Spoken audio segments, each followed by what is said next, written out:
Yep. Thank you so much.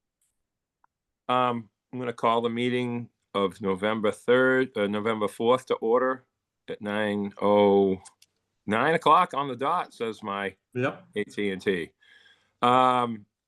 So I will read the rest of it. I'll call for a roll call first to who's here today. So Gordon Carr. Here. John Cahill. Here. Joe Salito. Here. Greg Egan. Here. And Nathaniel Lowell from Nantucket is here. Is anyone else? Terry, no other members. Rob is out and Eric is not on. And we have Mark Munson and we have Mark Rosum on. Okay, so I would like to inform everyone that Sean Driscoll, the authority's communication director, is making an audio and video recording of today's meeting. Is there anyone else making an audio recording of today's meeting? If so, please identify yourself. If you are joining virtually, please press the raise your hand icon. If you are joining by telephone, press 9 on your keypad. And when you are recognized, please state your name for the record. Okay, we've got a couple. We do? Okay. Yeah, let me get through that first. Kai? Yep. Good morning, everybody. Kai Quigley, the Inquirer and Mirror. Morning, Thank Kai. you. And Unki? Morning. Unki Fanu, MB Times. Thank Good you. morning. Okay. And one more, Louisa. Lisa, I was just going to say, she's always here. Yours That's truly. great. I love it. Lisa Huffstadter, the Vineyard Gazette. Thank She's committed you. just like us. Okay. Thank you so much. Pursuant to Section 20 of Chapter 20 of the Acts of 2021 as amended, Port Council members are participating remotely in today's meeting because their physical attendance today would be unreasonably difficult. All Port Council members in attendance and all members participating in the meeting by Zoom video conferencing will be clearly audible to each other. As a result of members' remote participation in this meeting, any and all votes taken today will be by roll call. And I just want to say we're on Zoom for all the reasons. I don't want to say everything, but you know, there's a reason we're on Zoom today because of accessibility today. So, anyone want to make any comments on the minutes of October 14th? Or make a motion to approve? So moved. Is there a second? Seconded by Joe. Yep. All in favor? Gordon? Aye. John? Yes. Joe? Aye. Greg? Yes. And chair votes aye. Thank you. The current projects, the management report. We'll start with the Monomoy status. Sure. So for Mark. that, for the Monomoy status, Zach Lawrence will be handling the Monomoy status as well as the status of the MV Barnstable Dry Dock. Okay. I'm bringing him over right now. Thank you.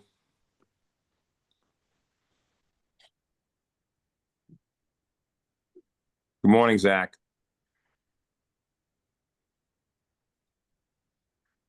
Good morning. There he is. Thank you.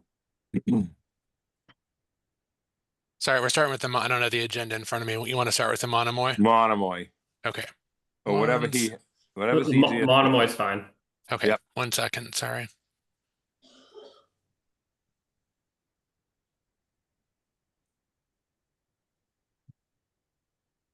All right, so MV Monomoy's still down in Mobile at the Alabama shipyard as we begin to near completion. Here's a photo of our stern quarter with a bulwark, stern ramp, and deck house painted.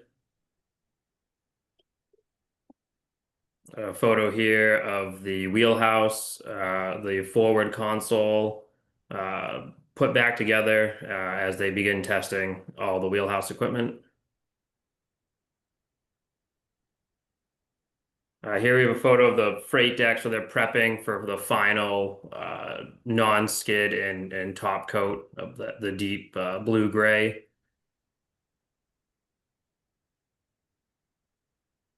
And a photo of the crew galley space complete And so for the Monomoy milestones, we're complete through the stability test. The sea trials are to be determined at this moment as the Coast Guard and the Marine Safety Center are still operating with reduced capacity because of the government shutdown. So all of our documents have been submitted, and we're sitting in queue while we wait for those items to be reviewed. Okay. May I ask a question, Mr. Chair? Yep, go ahead, John. Hey, what's your read on that issue? You know, is there any indication on the ground where that might get cleared up? So at the moment, we've been in communication with the Marine Safety Center, and at this time, they've indicated that the incline stability test documents that we need for our stability letter, they're sitting in queue, and when our number gets called, those documents will be reviewed. Okay. I'd just like to add that we've been in touch with Sector U.S. Coast Guard Sector Mobile, and they are assisting, helping to get this through, at least get us to a point where we can do our sea trials and our repositioning voyage back to Fairhaven. So we are in contact. They are assisting. They are at reduced manning, so they are assisting us to get to where we need to be. Thank you both. Okay, thank you. Okay, Zach. All right. Sorry. I just the screen I mean, has is anyone changed else- now. Does anyone else So have any questions on the Monomoy? Just, sorry, I don't mean to, before we go to the next one. Anyone no, else? sorry, Nat. So my screen changed. Oh. So I just I can do the financial snapshot, or it can just be viewed and we can move on. Yeah, I think we're good to move on. I just want to make sure everyone has just, I mean, the only question I had was on the Monomoy is improvements we've made from the other two based on experience. I know we got the Skag thing and I'm just wondering about this propeller issue. Is that something that's been solved, or is that a non-issue? As far as the pitch propellers versus, we don't really know what happened to the Barnstable propellers, so it's probably. In terms of the damage, no, but lessons learned from Barnstable Yeah, and Aquina. that's what I mean. We have worked our hardest to take all the lessons learned and capture as many as we can on the Monomoy. Yep, that's all I need to hear. I appreciate that. Thank you. Anyone else? We'll move on to the Barnstable dry dock. Emergency dry dock, whatever we're gonna call it. Unscheduled. Unscheduled, unforeseen, Zach. That works too. That's our word. So unfortunately, during an annual bottom survey, dive survey that we do on all of our vessels when they're in repair, we found damage to both the port and starboard propeller blades, which required an unscheduled dry docking of the Barnstable. And so here's the vessel out of the water. This is photos of the port blades, and the port side had they were more heavily damaged than the starboard. So here's some up close photos of the damage to the port blades specifically. Ooh, Wow. that's unbelievable. Yeah, that's So it just speaks to why we had to move forward with the unscheduled docking and make these repairs. Nat, what would cause that?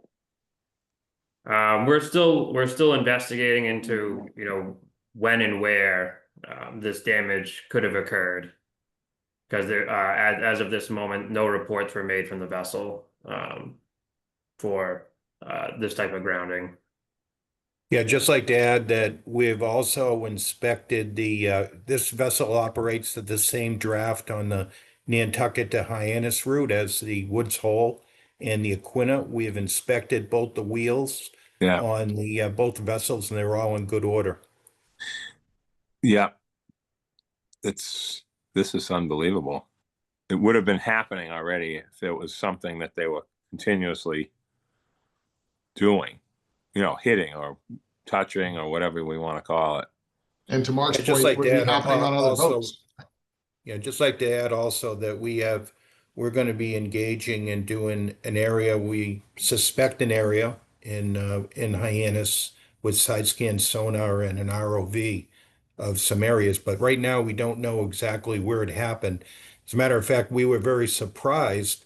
We were doing our annual dive survey for cleaning exterior heat exchangers, et cetera, and doing inspections and to find this. Otherwise, we had no idea of the damage. With that kind of damage, Mark, I mean, the boat, it had to have had less thrust, right? You would think, although we didn't see it, but certainly the propeller blades hit some sort of hard object, rock, so it's something similar. But we operate, with all the time, and with the Woods Hole actually has slightly deeper draft than we do. So we were very surprised to find this, and it's alarming to us because we don't know where it happened. So we have to do some deeper dives into this to see where it could have happened. Right now we're at a loss. Mark, I assume the rest of the hull and the bottom of the rudder and everything else was inspected. Was there any sign of any other impact or scratches or damage? Yes, in the port forward quarter, we found some deep scraping of what appeared to be non-sand. We expect, you've seen many of the dry dock reports of operation in the Hyannis area where we have a lot of sand. I'll call it polishing of the bottom and propeller blades, but this is rock. We did find these scratches, and they go from port to starboard athwartships. So that's kind of an indication, at least something of, wasn't something we just went over. We suspect that maybe when we were turning the vessel, that damage happened because of the athwartship damage there. So we're still working on it. We're working hard on it. We're going to get, hopefully have some sort of report at the next meeting. Thank you. Yeah, thank you. Zach, so you continue or whatever the next step is on the Barnstable. Yeah, just a couple of photos of the starboard, but again, the starboard blades weren't as damaged as the port. And here are the starboard, the new blades installed. Yeah. Yeah, just like that, also to thank you to Hornbeck Offshore for loaning us 8 blades, as we're still in the procurement process of acquiring our own blades. And that was a very quick docking of 3-4 days to get all of those changed out. So she's back in Fairhaven finishing her Coast Guard inspections to go back into service. Hey, Mark, this is Greg again.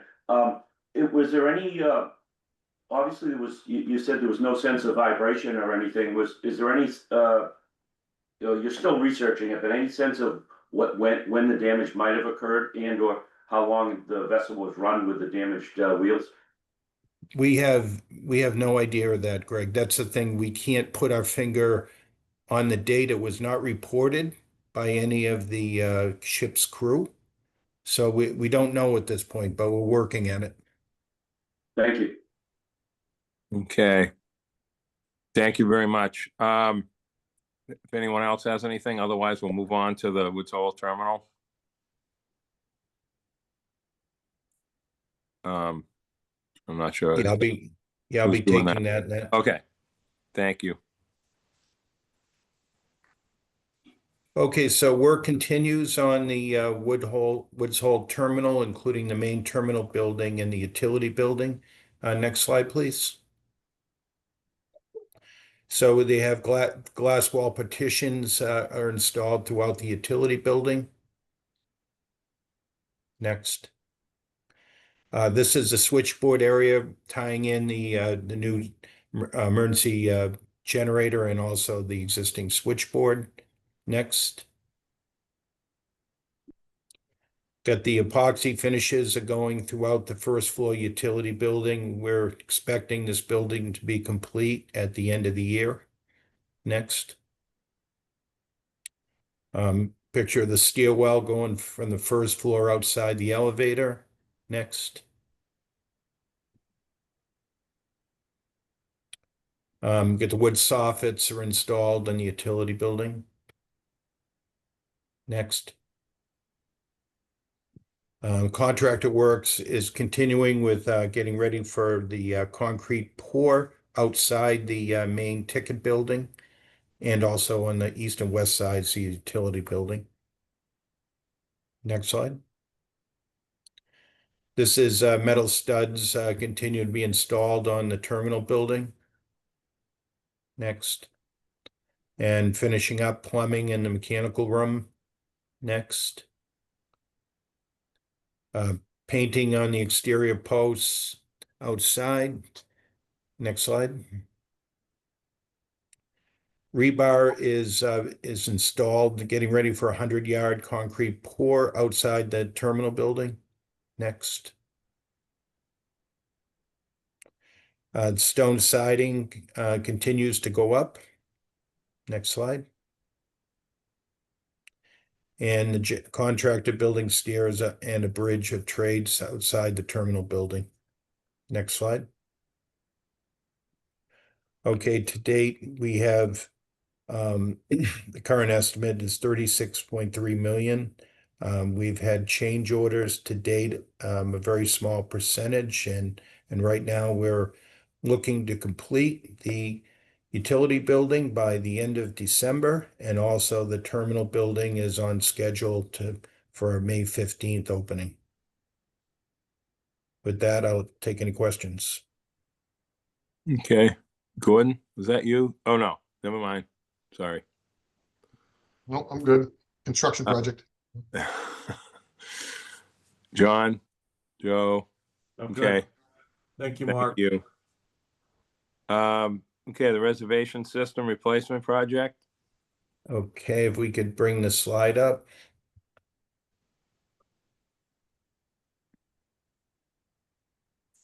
One second, sorry. And now you want Tom and Allison over as well, you said? Yes, please. Okay. Where is it? Okay.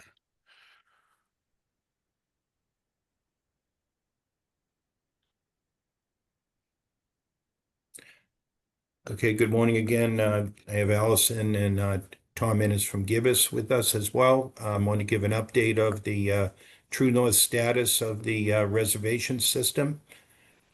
We continue to have our meetings with IDEA, and to date, we've completed 20 of 21 workshops, and these are working workshops with SSA staff and IDEA personnel. It's going very well thus far. Other important items to discuss the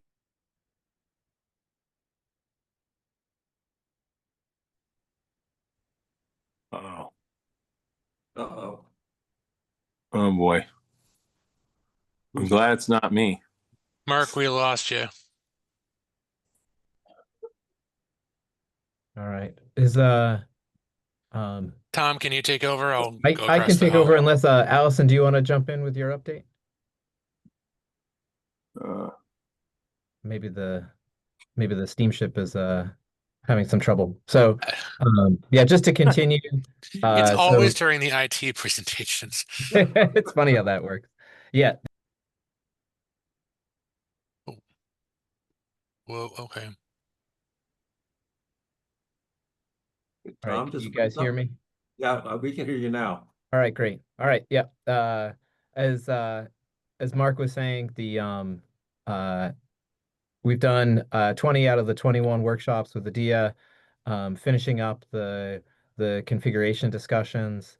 Right now we're on track in terms of the plan, and we're really working both with them and then internally to now that we've got a much better understanding of the system, to really start working towards the comprehensive plan to launch, which is really really looking at, okay, what has to happen, not just 30 days or 60 days out, but really looking at what are all the things, all the dependencies that have to happen throughout, throughout the winter, throughout the spring, into the summer, to make sure that it's all gonna come together.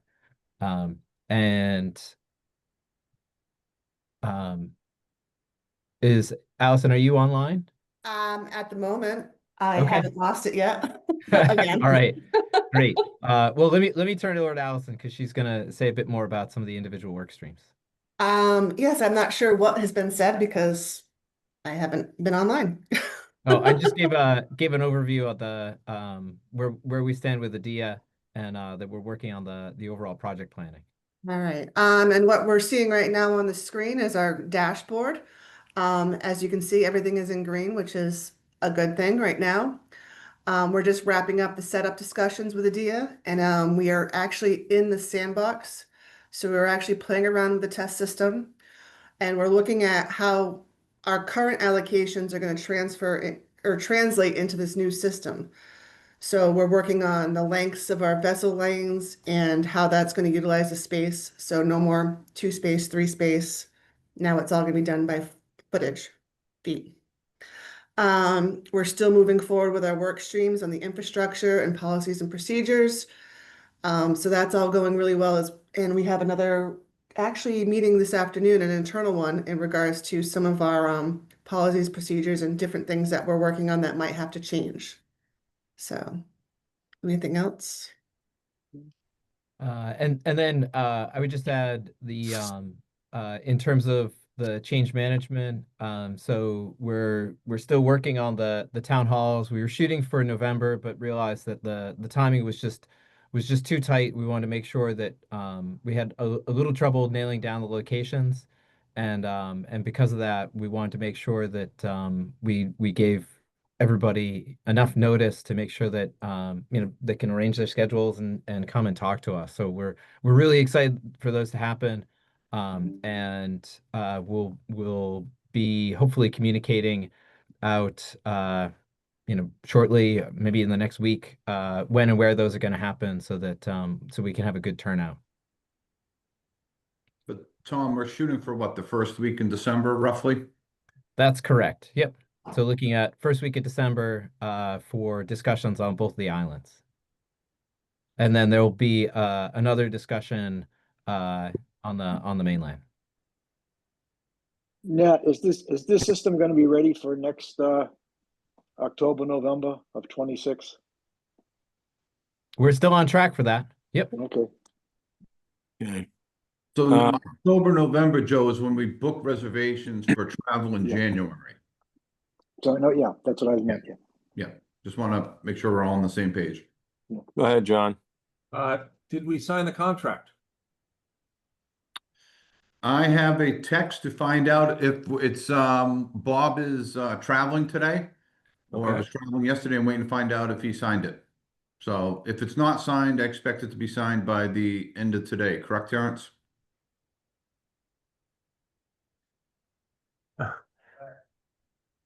I heard him through the wall say correct. Yep. And then, just out of curiosity, what are the things that excite you, Tom, when you look at the software where you say, wow, this is really going to change things? I think it's about time we started to share with the general public some of the great things that are going to be coming down the road. Yeah. I mean, it's a good question. I mean, I think, the one of the big things is the it's just the interface, the white label website that we're adopting. That it's something that's it's tested, it's being used, it's we've gotten we've been able to go to some other ferry systems in the world that are using that same functionality, and it just creates a really nice user experience, and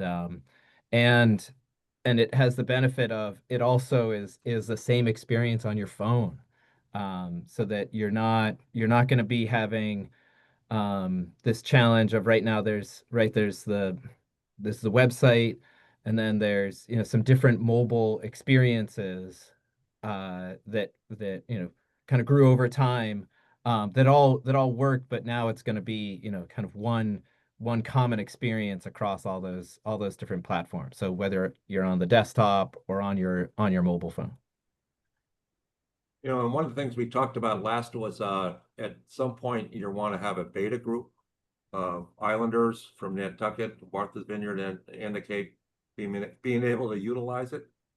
Is that going to be something in the first quarter, second quarter? Yeah, great question. So that's one of the things that we're really looking for the town halls to be an opportunity to have more folks self-select to be part of that. And really, looking to have a group of, a group of users that, regularly use regularly are traveling and purchasing tickets and, have them, help us test, help us, check the experience and then in some cases, help us inform. As Allison mentioned, there's going to be some policy changes that align with the system, and really focused on, trying to make this a better experience. But we can only do so much in a vacuum. So really having users go in and give us their perspective is going to be incredibly helpful. Great, thank you. Okay. I'm not going to say anything about this right now. Because it isn't really the right time. So better to talk about this when we're in a group with everyone. So anyway, does anyone else have any other questions about the system before we move on to? About the dashboard, that's all. I just want to say that's dashboards are super helpful. It's a way for us to have a look at it. Okay. Thank you, Tom, very much. Thank you, Allison. Thank you, Bob. Thank you. So the Blue Line update and recommendation, I like this stuff. Even though it's not my island, I still like talking about this. You like the blue line, huh? Blue Line is old fashioned. That's why I like talking about it. Oh, you do like the I just like stuff to work. traditional. You're a traditionalist. I witnessed it this weekend on both sides, and we'll talk. There is some good news kind of floating around in my head now about things. So. All right. So right now we're requesting the approval of the board to extend the day of sale reservation only to year round on the Martha's Vineyard route due to the ongoing construction in Woods Hole and in Vineyard Haven. Due to this construction at both terminals, the staff is recommending extending the reservation only system to year round, like we're currently doing at the moment. The Woods Hole terminal is still undergoing major redevelopment, which will significantly limit the space and capacity for operations over the next couple of years. And currently the Vineyard Haven terminal will be losing the use of one of its slips due to construction as well. These changes will likely result in increased wait times and congestions at both terminals. So by continuing this year-round reservation-only system, it helps alleviate some of the congestion that we have at the terminals. To help the islanders, just a reminder, to help the island residents during this time, we'll continue to utilize the Blue Line, which is going to be 7 days a week. Blue Line will be a rolling 12 vehicle per day. This means you can stage up to 12 vehicles at a time. When cars are in the Blue Line, they go ahead of those spaces, can be backfilled to keep up on the 12 on the property. Also, if there happens to be more room on the property, the terminal is going to allow more than 12 on the property. It all is going to depend on what's going on construction-wise. So the number could go from 10 to 15 or whatever it is, depending on space availability. This program is available to the customers who are eligible for the auto excursion fares and the preferred fares. It does not guarantee anybody getting on the boat, but it does help for those individuals that don't have a reservation or has not a ideal reservation. Initially, terminal staff had some growing pains with implementing the 7-day Blue Line, but we've made the adjustments and corrections to improve the process for the customers. We'll continue to make modifications as we see fit to help with the congestion of the terminals. And we'll be looking at using the callback system for Blue Line reservations when there is no room on the property. At this time, staff is recommending the extending of the day of sale reservation only program to year-round on the Martha's Vineyard route to help ease the congestion of the terminal. Any questions? Yes. Yes, sir. I knew it We're was still coming. here, we're still here in the Vineyard. One of the biggest complaints we get is standby gonna be coming back in again? I know we've talked about using the Palmer lot. I haven't heard anything more about that.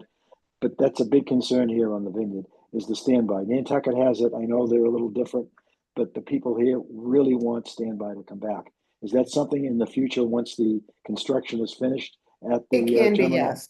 Once we have the construction completed and we have a better idea and grasp on how we're gonna actually start staging on the property, that is definitely something we can look at bringing back.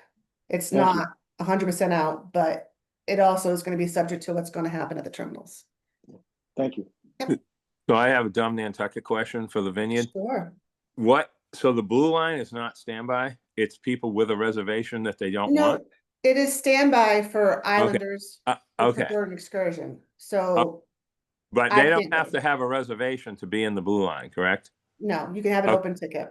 Because all I think about is, as you know, it's room on the boat, but I can't get booked. I mean, I'm just saying.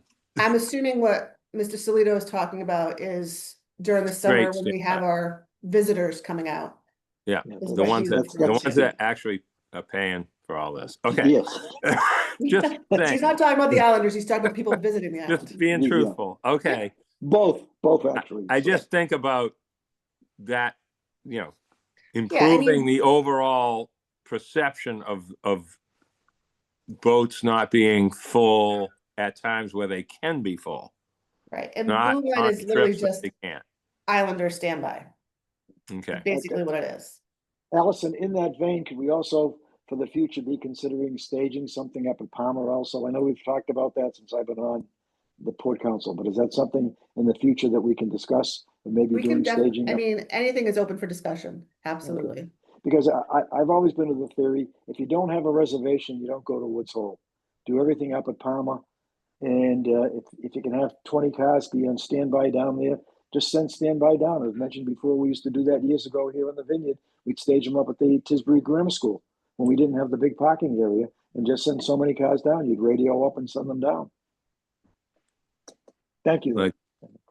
Like the cell phone lot at Logan. Yeah. Kind of thing. I know. Yep. So does anyone want to make them? Okay, John, go ahead. Sorry. All right, thank you. Allison, how long are we talking about for each location, the Vineyard and Woods Hole? We're asking for the year for 2026 because the construction is still going to be going on for a majority of the year. Yeah. And it's also going to have some growing pains once the construction is done at first. So once everything is completed, we can definitely revisit the situation and adjust going from there. Okay. And then just going back to Joe's question, I don't want to put you on the spot, but I That's am. okay. How do we go from discussion to making a decision on the Palmer lot? That we're gonna have to start looking at permits too, and the number of parking spots that we hold up here. So it's gonna be a little bit more of an involved discussion, but it's definitely something we can start looking at. He's frozen. Thank you. Okay. So anyone want to make a motion to approve or recommend this change? So Or moved. continue, whatever we're talking about. What is it? A continuing of the same program? Yes. Alice? Okay. Okay. Continuation. So with that motion, is there a second? Second. Sorry, who Okay. made the motion? I didn't catch it. think Greg- This is Greg. I moved, Okay, Yeah. thank you. That was great. the staff recommendation to extend the day of sailing reservation only program year-round on the Martha's Vineyard route to help ease congestion at the terminal and to better serve our traveling public. Okay, and the second was made by Gordon, I think? Yes. Okay. All those in favor, Gordon, Aye. John, Aye. Joe, Aye. Greg, Aye. and the chair votes aye. Thank you so much, Allison, for that. Yeah. Thank you, Allison. Thank you, Allison. Next thing is trip activity, diversions, and cancellation stuff. This is a good conversation. I love having this. This is good. Okay, So- so Bob Davis put this together at Joe's request about the Oak Bluffs trip diversions. Oh, I thought it was about the whole company. Nope, But sorry that's now. That's okay. More Vineyard stuff. Okay. So hopefully you keep your enthusiasm on the subject. Okay, so on this slide, what Bob did was he put together the trip diversions by month, and it's color coded down below. But the big note is the top two tiers, the light blue and the red. That's October and September, which we can see that's where we have the majority of our diversions from Oak Bluffs to Vineyard Haven. But it's key to note here that the average for this time period is about 278 diversions per year. Okay. So this year in 2025, when we get diversions, a lot of times we get a storm that impacts multiple days. So for instance, we had the Hurricane Erin in August, which had 111 diversions, which ran from the 18th to the 23rd, as well as everyone remembers in this past October, we had that nor'easter, which affected us for quite a few days. There were 106 diversions. So those two weather instances alone account for 217 trips out of the 348 diversions this past year, or about almost two-thirds of those diversions. Here it is. It's just showing the amount of diversions by vessel as well as by year. 2016 is kind of an outlier of 158 in 2020. That's really related to COVID. So throw 2020 out. But in that area, we're looking at the average, as I mentioned before, taking 2020 out was 278 per year. Okay, so this is how many trips were scheduled to go into Oak Bluff. So we have an increase of about 14% trips from back in 2016 to 2025. We have 14% more trips going in and out of Oak Bluffs than we did 10 years ago.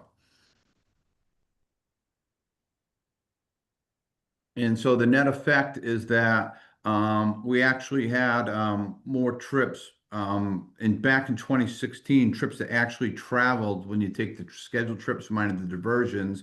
We had 2,305 trips in 2016, and this last year we had 2,467. So, you know, we are up from 10 years ago, the actual trips that are traveling in there. Well, if I may, not one of the questions I had though, and I think you said hopefully by the end of the year, how much revenue is lost by not coming into Oak Bluffs with the fees coming in, because Tisbury is getting credit for those fees. Yeah, so we'd have to look at that. So really, that we know we're going to have weather diversions no matter what. When you look at a 10-year average. So we would have to look at whether we take the average or the median and then get what that differential was for this past year. So in this case, it would be roughly about 70 trips. And ironically, it's like one trip off from what it was a couple of years ago. And then figure out what the average revenue per person or average amount of people in October were. That's for the town, but the merchants themselves are losing all of those passengers besides, and that's one of the biggest complaints that the people have on Circuit Avenue. Yep, no, understood. And as you can see in that first graph, that most of this is when we start going into September and October. That's when those weather systems come in for the multiple days at a time, unfortunately. And that's when we claim we always have the blue hairs that come in to do their touring of the island. Yeah, and what you can see in the dark blue, Sean, if you go back to the first slide in this presentation. My apologies for putting you on the spot, Sean. Is that in August, you don't see many cancellations. Generally, if you have it's a hurricane or byproducts of a hurricane, like this year we had Hurricane Erin. If you look all the way to the right in that third color down, that's in August, that was the hurricane. And you look at 24, 23, 22, there wasn't many. But then in 2021, there was, I forgot the name of the hurricane, but there was an impact in August where we had something come up the coast. So generally, you know, the impacts are the tail end of the year. Thank you, Mark, and thank Bob for that too. I appreciate the work you did. Yeah, I'm just presenting it. All kudos go to Bob on this. Okay, thank you. You know, So anyone else, you guys, this is your thing. I've always said Oak Bluffs matters. It's one of those sort of odd conversations. So, I like the restaurants over there, by the way. So is there anything else? Is this just a informational, Mark? Just informational Okay. purpose, and that's something we can continue to do if the Port Council would wish every November, is once the season closed and see how we did. Yeah. Yeah. Good. I'd appreciate that. Thank you. I Yeah, mean, that's wonderful. I like the whole overall discussion regarding the kind of cancellations versus just cancellations. I know we're not talking totally about the other ports. I understand why you're bringing this up now that I've listened to it, the diversion thing, whether you have to go to Vineyard Haven instead, blah, blah, blah. But as far as like makeup trips, boats that replaced other boats, all those kind of things, I think is a good, we need to have that because of the public's perception of things being, you know, a certain way that maybe they're not in certain cases. And that's key to all of this. So appreciate that. So the 2026 reservation timeline, Yep, that'll be Angela you know, now. head start thing. Yep, so Angela Okay. Campbell will be presenting that. If we Okay. can bring her over, Sean. Yep, I'm bringing her over now. Thank you.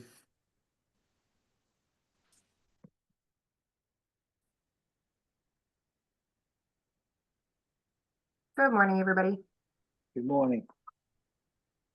So I am presenting the proposed 2026 reservation opening dates and timeline, just for informational purposes. So for a majority of this, it's basically very similar to what we've done in previous years. For the time frame of May 14th, 2026 to October 22nd, 2026 would be the summer schedule.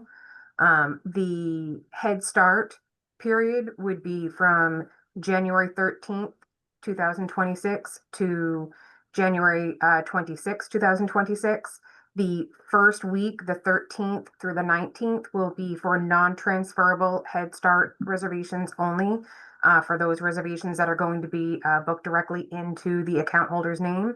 For all other bookings for Head Start, for those being booked into the account holder's name, into transferable reservations or directly into another person, those will be processed between January 20th and January 26th.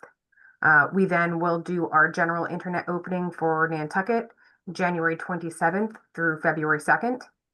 And then we will then open for Martha's Vineyard for our general internet opening from February 3rd to February 9th.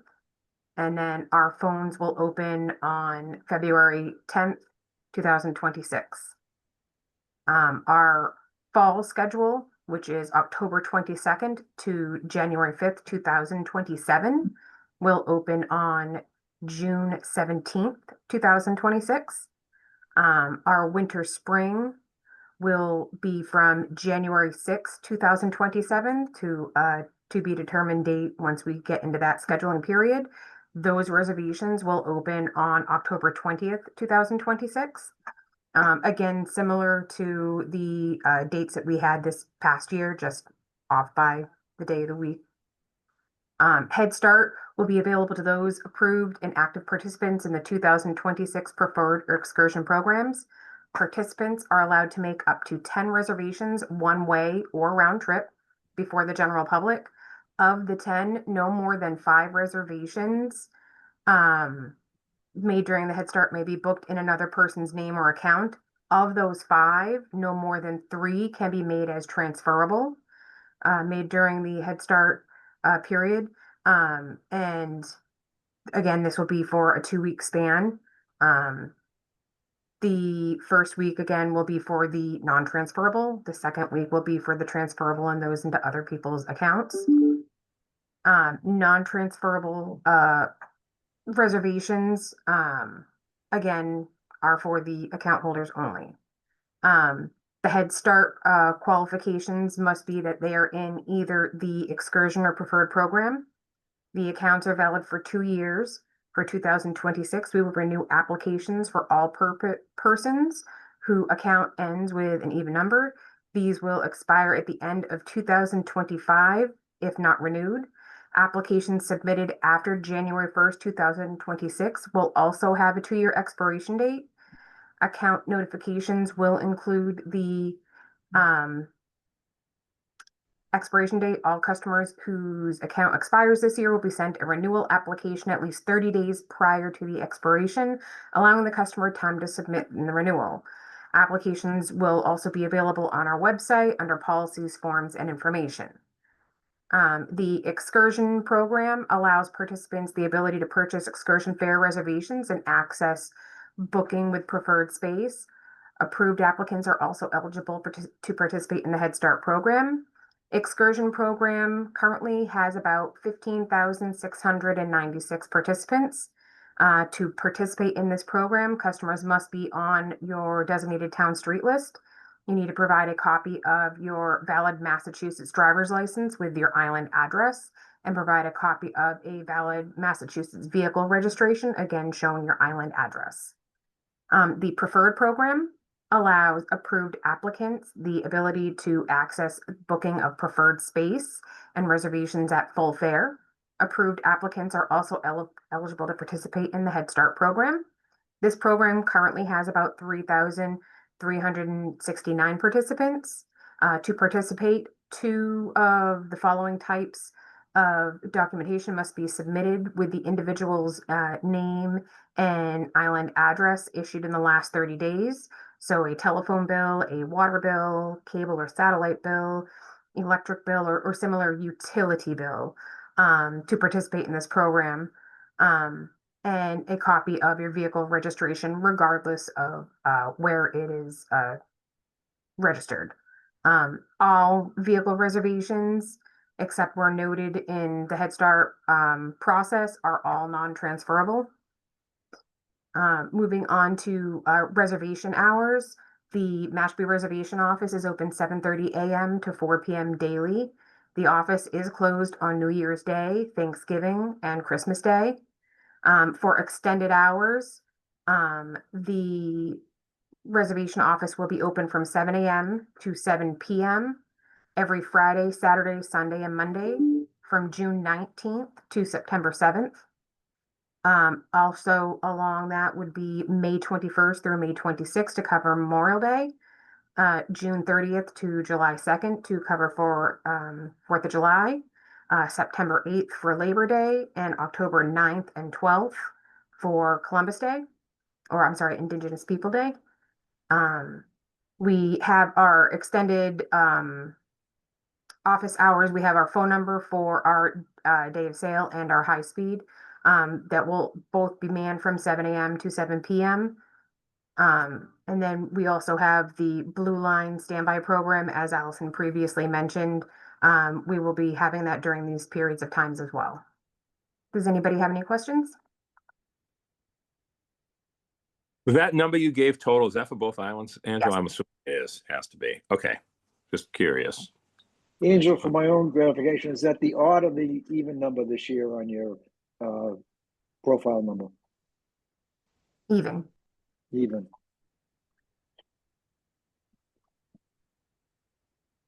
Okay. Does anyone have any questions? This is sort of an individual island sort of conversation too, a little bit. I think they've made some pretty solid improvements on, this is kind of old now, but it's helped a lot to be able to have preferred spaces on, it used to just be on the early boat. It's now they spread it around, and that's so much better because you don't have to get down there at 4 a.m. with the chickens, and the roosters to get on the boat.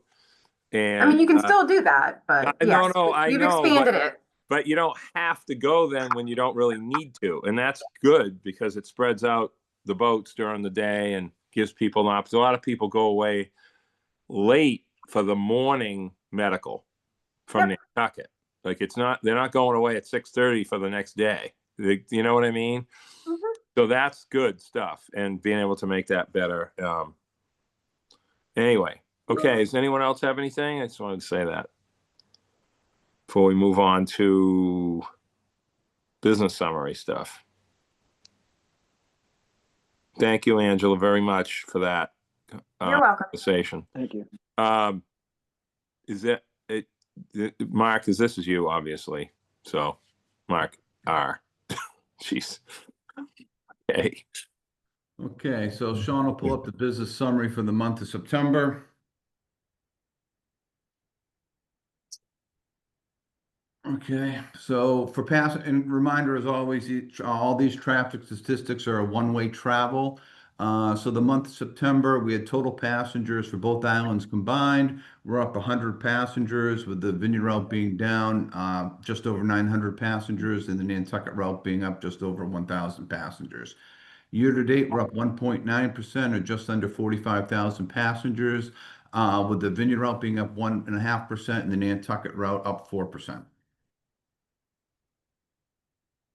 Passenger vehicles carried, these are pickup trucks, vans, cars, etc. So for the Vineyard route, we're down just under 1,200 vehicles, or 2.5%, primarily attributable to the standard fare autos and trucks being down, while the excursion fares were up. On the Nantucket route, we saw the same thing, but they were only down 17 vehicles. So for the month of September, we're down just over 1,200 vehicles, or 2.1%. But year to date, we are up 1,070 vehicles, 0.2%, with the Vineyard route being down just under 1%, and the Nantucket route being up 7.3%. Freight vehicles for the month of September were up 6.8% combined for both routes. The Vineyard route was up 6.6%, and the Nantucket route was up 7.2%. But year to date, we're up 315 vehicles combined, or 0.4%, with the Vineyard route being down just under 1%, and the Nantucket route up 2.6%.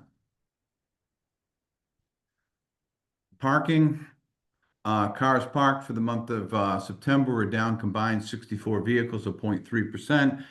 Year to date, we're up just under 2,100 vehicles, or 1.5%. The Vineyard's pretty flat, or down 181 vehicles, and the Nantucket route is up almost 2,300 vehicles. All right, trip summary. So down below, things we've added for each month going forward is the trip diversions for Oak Bluff. So in the month of September, we had 50 trip diversions, and year to date, we're through September at 242. Last year in September, we had 172 trip diversions. That's really, timing of storms that come through. For year to date, for the month of September, we had 2 trips canceled for mechanical, 0 for weather, 12 for schedule, and that's related to the IANO. And down below in the purple, you can see our current statistics, our KPIs on our mechanical and weather, cancellations, and trip and crew compared to the previous year in green. And all the categories this year outside of trip consolidation are down, and down pretty good. Can you go back to that, Mark? I don't want to take up too much time, but when you say traffic, that means that's your the trips that the trip consolidation thing. Yeah. I know we have these different terms that we use. And weather 101 total for the year? No, weather is that? it's 234 total for both routes, 101 for Nantucket. Okay. All right. So 133 for the Vineyard, 101 for Nantucket, totaling 234.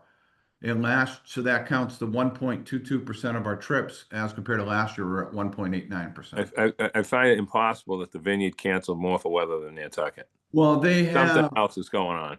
Well, in the summer, Nat, you run 9 trips a day on the conventional ferries, or and 4. Well, call it this year 4. So you have 13 trips, including the high speed. They have 28.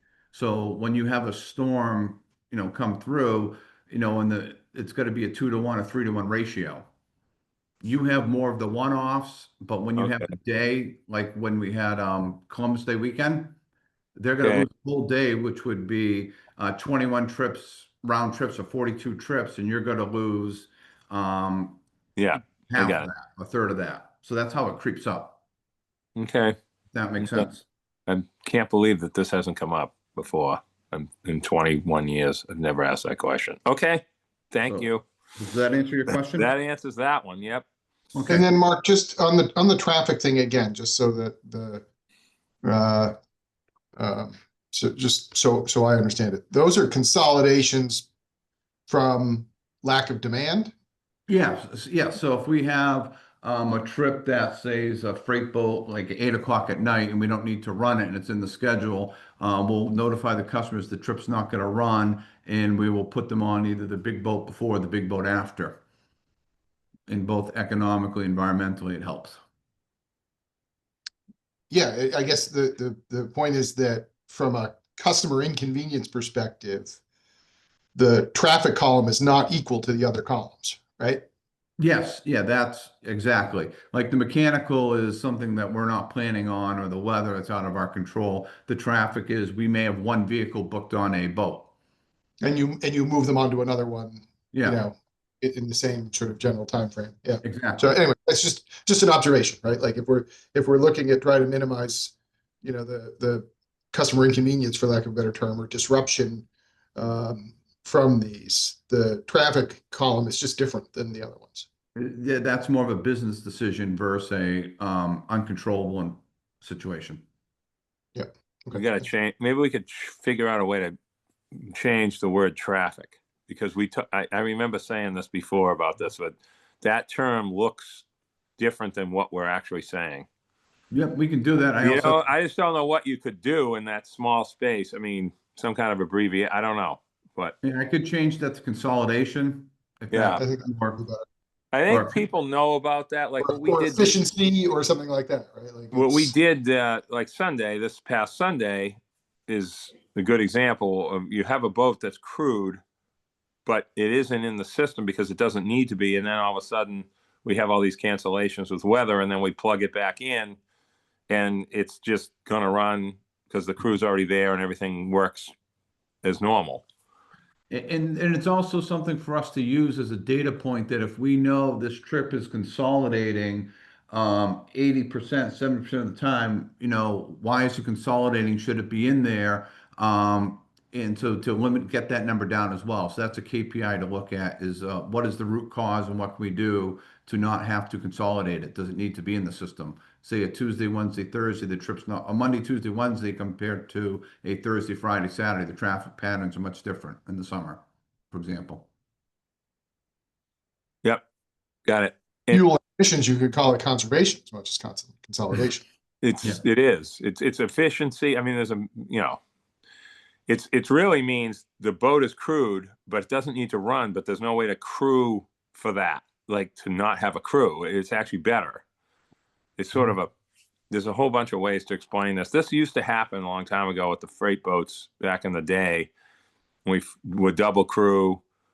I mean, we were two singles on the week during the week and not on the weekend. And we decided to go to double, and then now we're triple, but you don't need every trip on the weekend. It's kind of a ongoing improvement overall. So I think it works good. I like this. As long as we're on top of it and we know when to switch it, you know? Anyway, anyone else have Mark? Okay, go ahead. Sorry about that. I can tell about the financials as well this month. So we have the revenue. So total revenue for the month was just under $17 million, which is down 203,000, which we'll go into on an upcoming slide. Total expenses totaled $13.5 million, which was above budget by $277,000. Putting it all together, we had a net income for the month of September of $3,451,880, which was below budget by roughly $480,000. But year to date, we have a net income of $17,699,000, which is below budget by $155,000 with rounding. We're pretty close to budget, we're only off by 0.9% as far as the net income goes. So the operating revenue for the month, we're down 2.8%. Big driver on that is the automobile revenue, which we talked about. It's really the standard fares that's driving this conversation. Year to date, we're down $2 million again. We see the rent revenue, which we talked about before, with the barging on Nantucket being down, as well as the standard fares. those are being offset by passenger revenue and freight revenue as well. So year to date, our revenue is down about $3 million. In the total other income, that number's off at some timing of grant projects that weren't done this year, but we didn't incur the operating expenses either. So on the next slide, here we have the operating expenses for the month. We're up 2% at 265,000. Here we can see the insurance is the main driver in that. Some of that was with the builder's risk with the MV Monomoy, as well as some timing on some insurance expenses that we incurred. But year to date, we're down just under 2.9 million, with the big driver on that is the maintenance expenses. That's related to pier work in Vineyard Haven. That'll be being done this coming January as compared to this past January. And that was going to be paid with grant revenue, we received, and that's why the expenses are down, as well as the grant revenue on that previous slide. But year to date overall, our total expenses are down just under 3 million at 2.7%. Passengers carried for the month, first 3 weeks of October, as expected with the storm on the holiday weekend. We're down just under 5% for both routes combined for passengers, but year to date, we're still up 1.4%. And for vehicles, both routes are down. We're combined down just under 900 vehicles. We're still up year to date for all vehicles combined. And I'm anticipating this will have an impact on the financial statements, because the holiday weekend is a lot of standard fare vehicles traveling. And so I'd imagine we'll see impacts on the passenger and the standard fare autos for coming up in October. So Okay, John. Be happy to answer any questions. Yep, John, go ahead. You're muted, John. It's okay. At least you got the right name today, right now. Mark, can you go back to that passenger slide? Sure. Which one? The October or September? The last one that had passenger. Let me see. Here we go. Yep. So, how many passengers have we carried in 2025 year to date? Give me 1 second. You talking about the whole for both islands, John? Both islands, yeah. Okay.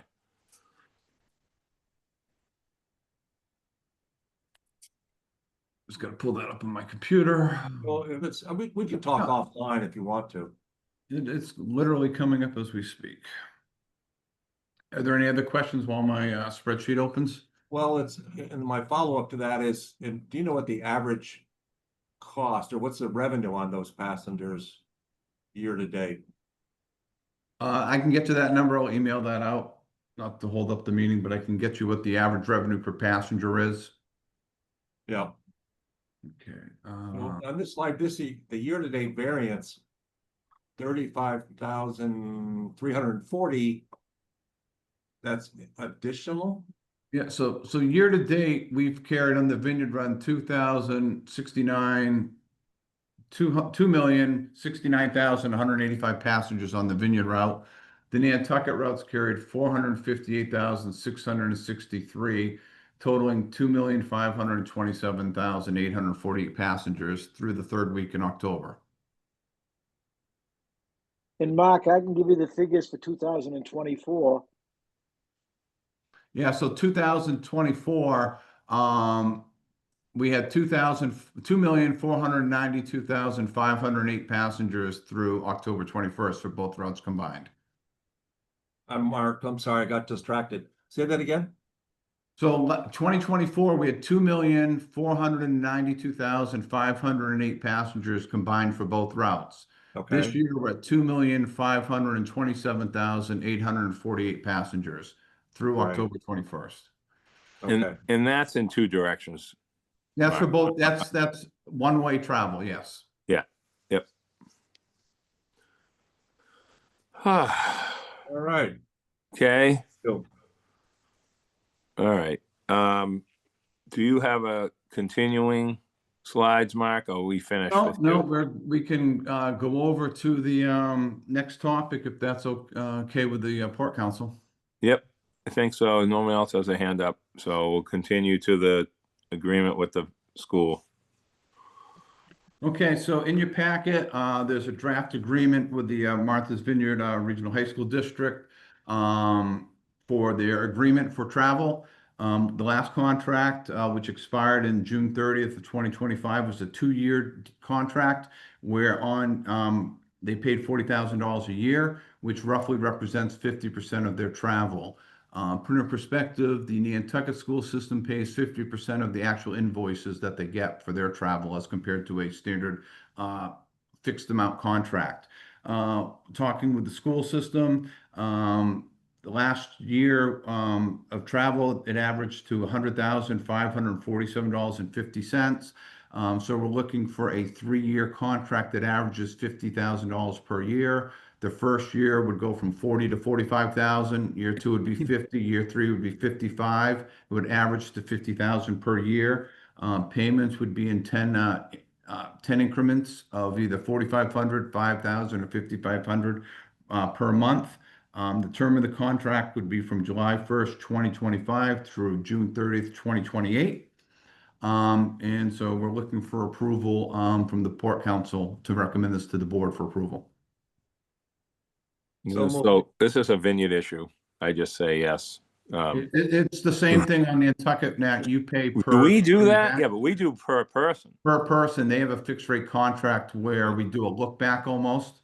So Yeah. the amount in 2028, we look back at the last year of travel. So is that so that you don't have to have individual tickets for so many people going back and forth on the slow boat? Is that well, they still make the reservations out, and it just makes the accounts receivable process a little easier where we just have a fixed amount instead of I got it. Travel. This and is it also like gives price certainty for the school district. This is like scooping dog food out of a really big bag. You can't keep track of every cup. I got it. I remember this before. Great analogy there, man. You have it. Because I just dumped my new bag in my dog food thing, so I don't know That's why. going in the minutes, Nat. Don't you worry. Okay. All right. So can you put that into a motion so we can so move? John made the motion to approve. I second it. All and right. Joe seconded. All those in favor? Gordon. Aye. John. Aye. Joe. Aye. Greg. Aye. And chair votes aye. Mr. I love these conversations, so how we do things differently on each island, because it is pretty interesting. Mr. Chair, one follow-up to Mr. Caden's question. The average revenue through the month of September for passengers on the Vineyard route was $8.78 compared to last year, $8.35. The average revenue on the Nantucket run is $27.96 because that includes fast ferry passengers compared to last year at $26.61. And the blended average for both routes combined is $12.21 compared to last year $11.55, or an increase of roughly 5.7%. So if you do the math on that, how many passengers and what's the average revenue equals how much total? Yeah, so we got roughly what I say 2.5 million passengers times $12. So you're looking at 30 million. Top of my head. Yep. Sounds like advertising's working. I think it's just desirability. People want to go to the islands. Yeah. Sorry, it took me so long to have that. I should have had that ready for you. No, this is good. Okay. So does anyone else have anything on any of that stuff before we move to just old and new business? At some point, maybe the next meeting, Mark, you can have something about how the competition, how many people they have coming back and forth, both to the Vineyard and to Nantucket. They have all that, Joe. Yeah. That's in the larger screen, whatever the columns they have. Yeah, so the competition report's included in the hard copy, the business summary that shows what the ridership is on that. And we do it in the cost of service, but at the end of the year, if it's okay, we can have a conclusion of how it stood for 2025. Yeah, if you would, so separated, like what Scudder does and what the Island Queen does here. And Yep. So if that'll work, once we close 2025 and get their stats, if that's okay, Joe? Or do you want That's fine. Thank you. Yeah. Okay. when people bring up this stuff, I like to always talk about the differences between the two ports as far as other, the other companies and how they all blend in. Which one's a grandfathered? I know you've got two over there that are, right? Not just the Island Queen. Isn't there one other one that is? I kind of forgot. Pied Piper pays or no? I can't remember that. But No, I don't think the freight, I don't think as I call it, the paper boat, I don't think they do because they have under 40 passengers, I think. You're right. Okay. I mean, I know Gordon and Greg are not technically new, but we don't normally talk about stuff like this. It's kind of like baked in for so long, but these are good conversations, and we have a relationship with Highline that is like a partnership. I don't call it a competition because it's not. It really isn't. They are the aluminum lifeline to Nantucket, and it works amazingly well. Although there is room for adjustments here and there. We haven't done any in a long time, but there is some space in there to try to figure some things out, especially with the last few years of the crewing in the summer and all that kind of stuff. So anyway, thank you for that, Mark. That always is a great discussion in these numbers. The our Flathers report is amazing. So does anyone have any new or old business? I have a couple little tiddly things to talk about, but my office has a couple of things, Nat, if Mark's got something in there. Okay, go ahead. Sorry. Yep. Good morning again. I just wanted to give an update on, we're beginning the bridge installations in Nantucket. We started on Monday. It's going as scheduled. Today we'll be taking the bridge out. So we're anticipating approximately 1 week to 10 days per bridge. As soon as we're done with the South Bridge, we'll be moving over to the North Bridge with work done before Thanksgiving. After Thanksgiving, we'll be going to Martha's Vineyard and changing out the two bridges there as well after Thanksgiving. Thank you. Okay. Just a note on this not being. Go ahead. Oh, go ahead, Sean. Sorry, I have two other little things. Sorry. I just wanted to remind everybody that on Veterans Day, we're doing our annual promotion where veterans and active duty military get free passenger travel on all routes and all fast ferry and traditional ferry. So there's details on our website, but they just have to show their military ID or their retired status ID at the ticket offices, and then they'll get a special pass that will allow them free travel for themselves for Veterans Day only, for the Tuesday the 11th. And then just one other thing to note, Angela Campbell and I had a quick sidebar. This year, it's the accounts ending in an odd number that need to renew for the even numbered. For the Head Start next year, we always have to think about who's renewing when. So it's the accounts ending in an odd number because it's an odd numbered year. That's how we remember it. But I always have to think about it, and so does she. So I just wanted to correct that real quick. That's why I asked the question, Sean. Yeah, but it didn't even sound wrong at the moment. I always had to. We always had to. I thought I was up this year. Yeah. Thank you.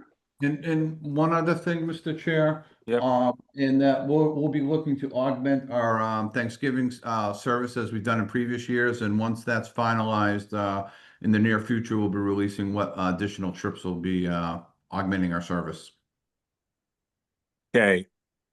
Thank you. Anyone else have anything from the council before I ask a couple questions or make a couple comments? When is the Woods Hole and Nantucket flip-flop happening? When is that coming in? Just because the reason I'm asking is trying to find a way to positive spin this. When we are finished with the South Slip, if the Woods Hole is on, because the Eagle is left and the Woods Hole is running in place of the Aquina and the Nantucket is in place of the Eagle, it will be easy, well, not easy, better for trucks in the South Slip with the Woods Hole on. I don't know if we had that penciled in as a good plan. I think it's happened by itself, but I know we're also gonna have to look at when we start backfilling Woods Hole, that they're gonna start having issues too with trucks backing on, so we gotta make sure that they're not.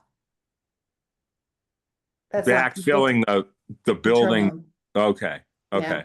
So we gotta make sure when we're doing that, it's not conflicting with each other and both terminals aren't fighting. Okay. Because, all right, you're talking about what slip's getting used when the Quinter is over there or whatever is running. Yeah, Is that when what we're you're talking about? backfilling, we're not gonna be able to back a lot of the trucks on, Okay. so we gotta So- make sure we're planning it accordingly, that's all. Do we have a date for the switch, or is this just tentative and waiting for because I know we have shipyard backup issues with Senesco, so I just not sure what's going on. I'm just asking because it will be really good to not have to back up in the South Slip. Oh, absolutely, yeah. This is not 1988. I'm telling you, it's different now. There was an accident there today. It's just very difficult to. It just doesn't work the same way. There's less people that are familiar with backing up, and it's hard to spin the semis around over there. And it's kind of like a sort of a staging area 99% of the time. It's just difficult. So it is good to have, if the timing of the Woods Hole coming down here works when they switch to the North Slip. That's all I'm asking, or whatever. So, Right. and As of now, it looks like it's the beginning of the year is when currently the Woods Hole's back, but back over here. yes. So the Eagles leaving. I thought we were getting that scheduled soon because for Stroll. That was the reason we had to have both boats to carry more people, I thought. At the Wow. moment, but the Woods Hole and the two new freight boats are very interchangeable, so allocation wise, so it's. No, I know that. No, I know, I'm just saying for thought on so. our end, if we have Yeah. to make a move, yeah, Okay. it's not. Okay. I don't know. I got told something different. I didn't know that. I thought it was happening like in the next week or two. Okay. And I guess anyone else have anything? I'll bring up some of this other stuff I have, Allison, with you directly or staff instead of bringing it up now. Just a couple little things. Sean, you all set? with Yeah, I'm stuff? ready for public comment if you are. Yep, go ahead, and any questions that require like a specific answer from staff, we'll get back with an answer in a timely manner. Okay, if anyone has public comment, you can hit the raise your hand icon. Don't see any. Oh, nope. I'm sorry, spoke too soon. Beth? Hey, I just have a really quick question. Is the revenue, and you can get back to me on this, is the revenue that's projected for this year, the bulk of that going to, or maybe the Port Council knows the answer to this, the net income for this year, is that the bond payment for next year? Is most of that going to be used to service down that big bond payment that's due next year? I guess the Port Council probably knows the answer to that. I can handle that question. Okay. Oh, sorry, Mark. Yeah. I was looking at Sean. You're down there. Yes. No, so as far as the cash flow goes, that, as you know, that we have paper expenses and hard expenses, is that the net income basically, when we do the, as mentioned at the budget meetings we're at, the net income is pretty close to equivalent to what our bond principal payment is, because the bond principal is not a expense payment. So that's where we try to tie the net income to match what the principal payment is. Okay, so next year's big payment's going to be funded by this year's projected net income. So just to keep, okay, all right, thank you. That was it. That's what I was thinking you were going to say. Thank you. Yep. Thank you. That's all I've got, Nat. Okay, great, very good. Thank you. And anyone else have anything? Otherwise, I'll accept a motion to adjourn. And thank staff and thank everyone involved, especially with the weather we've just had. We've had some challenging situations over here, so I want to thank everyone for that, coming through that. So with that said, I'll accept a motion to adjourn. So move. Second. Second by Joe. All those in favor, Gordon, Aye. John, Aye. Joe, Thank the staff again. Aye. Greg, Aye, thank you. and chair votes aye. Thank you so much for See you putting all. this meeting together. Thank Take you care. all.